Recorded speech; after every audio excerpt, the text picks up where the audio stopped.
দাদা একটা টিকিট দেন তো। কোথায় যাবে? মায়াপুর। মায়াপুর? এই নিন, তাড়াতাড়ি যান, এক্ষুনি বাসটা ছেড়ে দেবে। আপনার ব্যাগটা সরান। হ্যাঁ হ্যাঁ নিশ্চয়ই। একটু সরে বসুন। কি সমস্যা আপনার? আমার দিকে এভাবে ঘালঘাল করে তাকাচ্ছেন কেন? মেয়ে দেখলে চোখ চোখ ওঠা পড়ে নাকি? টিকিটটা কি? এটা তো এই বাসের টিকিট না। এই বাসের টিকিট না? না, তাহলে? আপনার বাসটা আমাদের বাসের একটু আগে বেরিয়ে গেছে। এই সিটটা ওনার, উনি দুটো সিটই বুক করেছে। সরি, আমি চলে যাচ্ছি।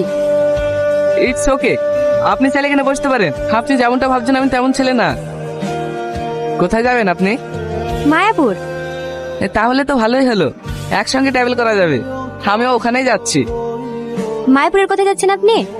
জমিদার বাড়ি। বড় সাহেবকে আমি অনেক শ্রদ্ধা করি, আর তাছাড়া আপনি ওই বাড়ির ছেলে, আপনার পাশে বসে আমি যেতে পারি?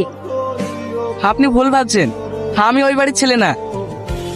তাহলে আপনি ওই বাড়িতে কি করতে যাচ্ছেন? আমি একজন ইলেকট্রিশিয়ান। জমিদার বাবু বলছিল ওই গ্রামে নাকি কারেন্টের খুব সমস্যা, তাই জমিদার বাড়ি যাচ্ছি। আর আপনি? আমার ওই গ্রামেই বাড়ি, আমি কলকাতায় পড়াশোনা করি। আমার পড়াশোনার যত খরচ সব জমিদার বাবুই দেয়। জমিদার বাবু আজকে হঠাৎ এই সময়? আমার লাতে আজকে বাড়ি আসছে, তাই একটু বাজার দিকে যাচ্ছি। রোহন বাবু বাড়ি আসছে? হ্যাঁ। চাষবাস সব ঠিকঠাক চলছে তো? হ্যাঁ বাবু, আপনার তো সব ঠিকঠাক চলছে। আচ্ছা ঠিক আছে, আমি এখন আসি। সত্যি আমাদের জমিদার বাবু অনেক বড় মনের মানুষ। হ্যাঁ রে, আমি যখন খেতে পাইছিলাম না তখন আমাকে এই জমিটা দিয়েছে চাষ করার লেগে। আর আমার মেয়েকেও বাইরে পড়াশোনা করার জন্য পাঠিয়েছে। জমিদার বাবু যদি আমাদের পাশে না থাকতো তাহলে যে আমাদের কি হতো। কি রে, তোদের রান্না হলো? হ্যাঁ হ্যাঁ খালাম না, এই তো হয়ে এসছে। একটু চেখে দেখেন তো কেমন হয়েছে। এত জল রোহন খেতে পারে নাকি? একটু পানি দে। বড় মা, আপু তোমাকে ডাকছে। তোর আব্বা আমাকে বলছে? জানিনি, আপু তোমাকে তাড়াতাড়ি যেতে বললো।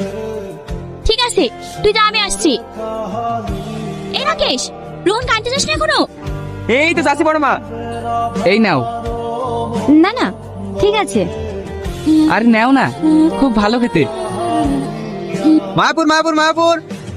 ওই তো জমিদার সাহেবের গাড়ি, আপনাকে নিতে এসেছে নাকি? হ্যাঁ, আমি তো এই গ্রামের কিছু চিনি না, তাই জমিদার সাহেব গাড়ি পাঠিয়ে দিয়েছে মনে হয়। ঠিক আছে, যান তাহলে। তুমি হেঁটে যাবা? হ্যাঁ। তুমিও এসো আমার সাথে। না না, আমি হেঁটেই চলে যাব। কি করু, এসে শুরু? আরে ওসব কিছুই না। দাদু ভাই, আসতে কোনো অসুবিধা হয়নি তো? না দাদু, কোনো অসুবিধা হয়নি।